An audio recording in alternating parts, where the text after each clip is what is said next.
दोस्तों नमस्कार, सत श्री अकाल, सलाम, वड़क्कम। मैं doctor IP Shukla, consultant IP Netralaya Baidhan eye care eye channel पे आपका स्वागत करता हूँ।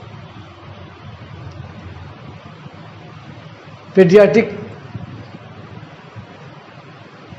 वीडियो सीरीज में इसके पहले कुछ वीडियो हमने बनाए हैं जो 1 महीने तक के बच्चों को होने वाली बीमारियों के बारे में बताया गया है। इसी पीडियाट्रिक वीडियो सीरीज में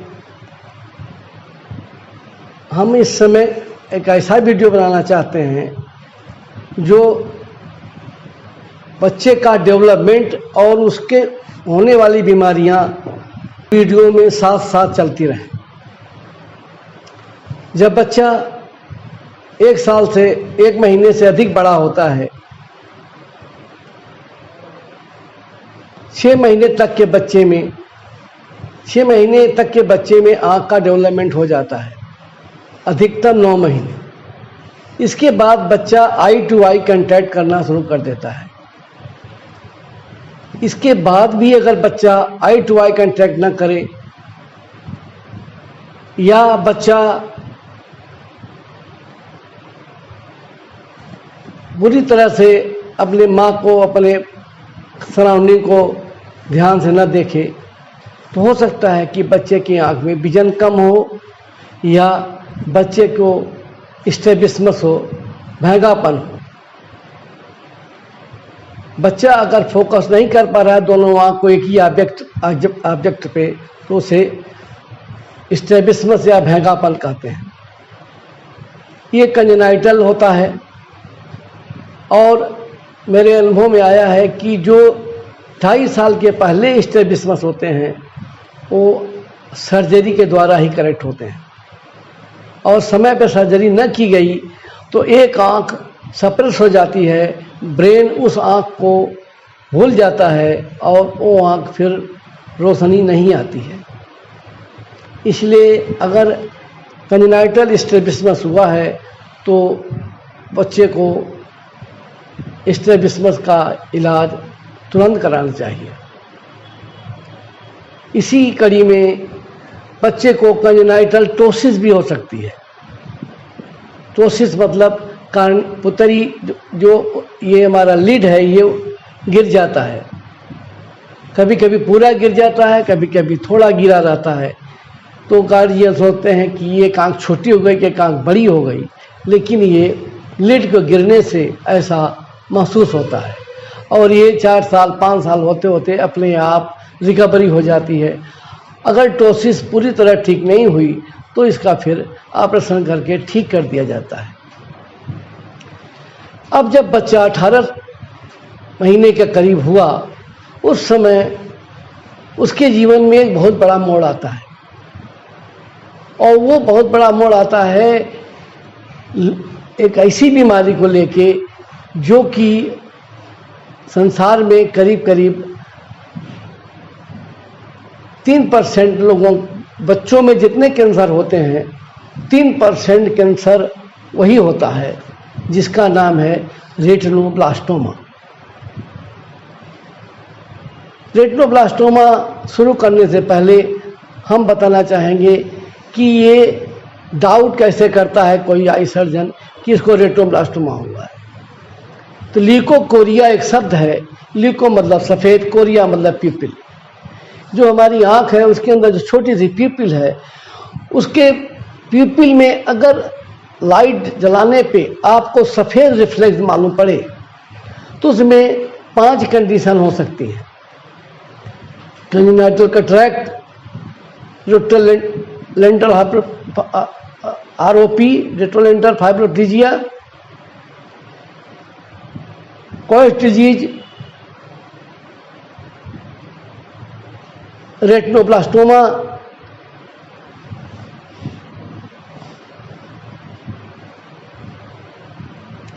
ये डिजीज को अलग अलग डिफाइन करने के लिए हमको एक्सक्लूड करना पड़ेगा कि कौन सा कैटरेक्ट है, कौन सा कोइड डिजीज है, कौन सा रेट्रोलेंटल फाइब्रोप्लेजिया है और कौन सा रेटिनोब्लास्टोमा है। कंजेनाइटल कैटरेक्ट अगर एक आँख में है और उसका ऑपरेशन तुरंत न किया गया तो वो आँख का रोशनी डेवलप नहीं होगी, क्योंकि ब्रेन उसको सप्रेस कर देता है। इसको हम लोग मेडिकल लैंग्वेज में कहते हैं deprivation vision deficiency. Light deprivation हो जाता है, फिर वो मैकुला डेवलप नहीं हो पाता। इसीलिए हमको अगर एक आँख में कैटरेक्ट है तो उसका ऑपरेशन तो तुरंत कर देना चाहिए और पीडियाट्रिक लेंस लगा देना चाहिए। अगर दोनों आँख में कैटरेक्ट है, पैदा होते ही कैटरेक्ट है, उसको भी ऑपरेशन जल्दी करना पड़ेगा, क्योंकि 1 साल के अंदर तक बच्चे का मैकुला डेवलप होता है। अगर मैकुला में लाइट नहीं गई, लाइट डिप्राइवेशन हो गया, तो दोनों आँख में विजन कम हो जाएगा, निस्टिग्मस शुरू हो जाएगा और बच्चा करीब करीब अंधे जैसा व्यवहार करेगा। अब उस ल्यूकोकोरिया में एक आता है रेट्रोलेंटल फाइब्रोप्लेजिया, जो कि प्रीमेच्योर बेबी होता है। जो उस प्रीमेच्योर बेबी को ऑक्सीजन दिया जाता है, ऑक्सीजन देने से उसका ल्यूकोकोरिया के अगले पड़ाव पे आता है टॉक्सोकेरा एंडोप्थेल्माइटिस, जिसमें आँख के अंदर में टॉक्सोकेरा इन्फेक्शन होने से पूरी आँख के अंदर विट्रियस रेटिना इन्फेक्शन हो जाता है और वाइड रिफ्लेक्स दिखने लगता है, आँख ब्लाइंड हो जाती है। कोइड डिजीज में भी इस तरह के वाइड रिफ्लेक्स पीपल के से दिखाई पड़ते हैं। ल्यूकोकोरिया में सबसे महत्वपूर्ण 2 डिजीज हैं। एक है कंजेनाइटल कैटरेक्ट, जो क्योर किया जा सकता है, उसको अर्जेंट ऑपरेशन करके आँख की रोशनी बचाई जा सकती है। और एक है रेटिनोब्लास्टोमा, जो कि अर्ली डिटेक्ट अगर हो जाए,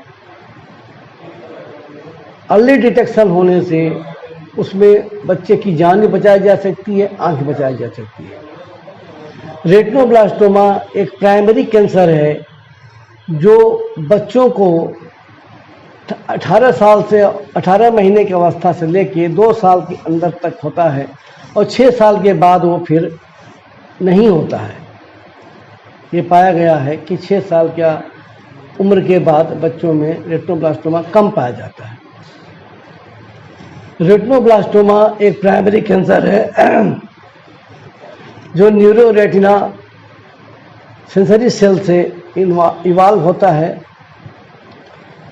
और उसके इवाल्व होने में रेटिनोब्लास्टोमा का जो काज है उसको अभी नई रिसर्च से मालूम हुआ है कि क्रोमोसोम 13 पे म्यूटेशन होने से RB1 जीन, सप्रेसर जीन, वो डीएक्टिवेट हो जाता है। उसके डीएक्टिवेट होने से जो सेल बढ़ती हैं, रेटिना सेल, न्यूरोसेंसरी सेल, उनका डिवीजन रुक नहीं पाता, क्योंकि सप्रेशन जीन्स वहाँ पे डीएक्टिवेट हो गया है और वो न्यूरोसेंसरी रेटिना में एक मास डेवलप कर देती हैं, जिसको रेटिनोब्लास्टोमा कहते हैं।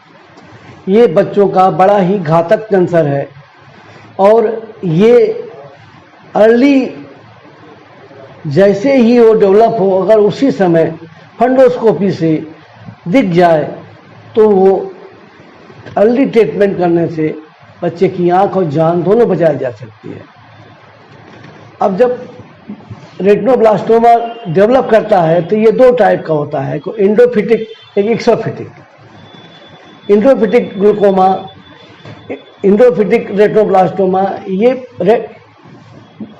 ऑप्टिक नर्व की तरफ, एंडोफिटिक रेटिनोब्लास्टोमा ये विट्रियस तरफ बढ़ता है और इसके कई स्टेज हैं।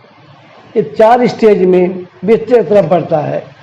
और एक्सोफिटिक रेटिनोब्लास्टोमा ये ऑप्टिक नर्व की तरफ बढ़ता है, और ऑप्टिक नर्व को अगर इन्वॉल्व कर लिया तो बहुत जल्द ब्रेन इन्वॉल्व हो जाता है, और ये एक्सोफिटिक रेटिनोब्लास्टोमा घातक होता है। रेटिनोब्लास्टोमा का diagnosis CT scan, MRI, ultrasound, x ray करके किया जा सकता है, जिसमें कैल्सिफिकेशन दिखता है, रेटिनल डिटैचमेंट दिखता है। इसमें सिम्टम ये होते हैं कि सिम्टम तो शुरू में होगा तो कोई सिम्टम दिखाई नहीं पड़ेगा, लेकिन बाद में उसको स्क्विंट हो सकता है, बच्चे को यूवियाटिस हो सकती है, वाइट रिफ्लेक्स दिखाई पड़ेगा, विजन कम हो जाएगा, और जब 4th स्टेज में पहुंचता है ग्लूकोमा तो कंजेस्टिव रेटिनोब्लास्टोमा हो जाता है, जिसमें ग्लूकोमा डेवलप हो जाता है और उसमें सीवियर पेन भी होता है। रेटिनोब्लास्टोमा का डायग्नोसिस मैंने बताया पहले, एमआरआई, सीटी स्कैन, अल्ट्रासाउंड और हिस्टोपैथोलॉजी करके, बायोप्सी करके हिस्टोपैथोलॉजी के थ्रू किया जाता है। जब डायग्नोसिस कंफर्म हो गई, इसके बाद उसका ट्रीटमेंट कीमोथेरेपी, उसका ट्रीटमेंट स्टेज वाइज होता है। अगर हल्के स्टेज में है तो क्रायोथेरेपी, थर्मोथेरेपी, लेजर थेरेपी, अगर और लेट स्टेज में है तो कीमोथेरेपी, यदि लेट स्टेज में है तो पूरी आँख को निकालनी पड़ जाती है। इस तरह से बच्चे का जान बचाई जाती है, आँख तो नहीं बच पाती है। तो रेटिनोब्लास्टोमा बच्चों में होने वाला एक खतरनाक कैंसर है, जिसको गार्जियन को विशेष ध्यान देना चाहिए। अगर उनके बच्चे की आँख में कोई भी वाइट रिफ्लेक्स, वाइट सी पुतली के अंदर दिखाई पड़े, तत्काल आई सर्जन से संपर्क करें और उसका इलाज कराएं। दोस्तों, यदि आपको ये मेरा वीडियो पसंद आया हो तो इसे लाइक करें, सब्सक्राइब करें, शेयर करें और बेल बटन को दबाएं, जिससे हमारा कोई नया वीडियो आने पर आपको तुरंत मिले और आपको नोटिफिकेशन हो सके। Thank you.